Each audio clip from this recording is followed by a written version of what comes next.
Atos capítulo 18. Depois disto, partiu Paulo de Atenas e chegou a Corinto, e achando um certo judeu, por nome Áquila, natural do Ponto, que havia pouco tinha vindo da Itália, e Priscila sua mulher, pois Cláudio tinha mandado que todos os judeus saíssem de Roma, se ajuntou com eles. E como era do mesmo ofício, ficou com eles, e trabalhava, pois tinha por ofício fazer tendas. E todos os sábados disputava na sinagoga, e convencia a judeus e gregos. Quando Silas e Timóteo desceram da Macedônia, foi Paulo impulsionado pela palavra, testificando aos judeus que Jesus era o Cristo. Mas resistindo e blasfemando, ele sacudiu as vestes e disse-lhes: O vosso sangue seja sobre a vossa cabeça. Eu estou limpo, e desde agora parto para os gentios. E saindo dali, entrou em casa de um homem chamado Tito, justo, que servia a Deus e cuja casa estava junto da sinagoga. E Crispo, principal da sinagoga, creu no Senhor com toda a sua casa. Também muitos dos coríntios, ouvindo-o, creram e foram batizados. E disse o Senhor em visão a Paulo: Não temas, mas fala e não te cales, porque eu sou contigo, e ninguém lançará mão de ti para te fazer mal, pois tenho muito povo nesta cidade. E ficou ali 1 ano e 6 meses, ensinando entre eles a palavra de Deus. Mas sendo Galho procônsul da Acaia, levantaram-se os judeus coordenadamente contra Paulo e o levaram ao tribunal, dizendo: Este persuade os homens a servir a Deus contra a lei.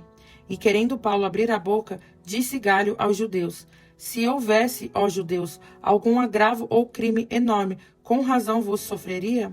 Mas, se a questão é de palavras, e de nomes, e da lei que vos há, vede-o vós mesmos, porque eu não quero ser juiz destas coisas.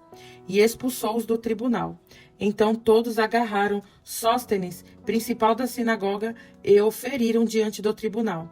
Porém, a Galho nada dessas coisas o incomodava. E Paulo, ficando ainda ali muitos dias, despediu-se dos irmãos e dali navegou para a Síria, e com ele Priscila e Áquila, tendo raspado a cabeça em Cencreia, porque tinha voto. E chegou a Éfeso e deixou-os ali, mas ele, entrando na sinagoga, disputava com os judeus. E rogando-lhe eles que ficasse por mais algum tempo, não conveio nisso.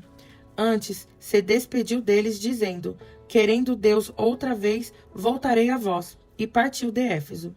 E chegando a Cesareia, subiu a Jerusalém, e saudando a igreja, desceu a Antioquia. E estando ali algum tempo, partiu, passando sucessivamente pela província da Galácia e da Frígia, confirmando a todos os discípulos. E chegou a Éfeso um certo judeu chamado Apolo, natural de Alexandria, varão eloquente e poderoso nas Escrituras. Este era instruído no caminho do Senhor, e fervoroso de espírito, falava e ensinava diligentemente as coisas do Senhor, conhecendo somente o batismo de João. Ele começou a falar ousadamente na sinagoga. Quando o ouviram, Priscila e Áquila o levaram consigo e lhe declararam mais pontualmente o caminho de Deus. Querendo ele passar a Acaia, o animaram os irmãos e escreveram aos discípulos que o recebessem, o qual, tendo chegado, aproveitou muito aos que pela graça criam, porque com grande veemência convencia publicamente os judeus, mostrando pelas Escrituras que Jesus era o Cristo.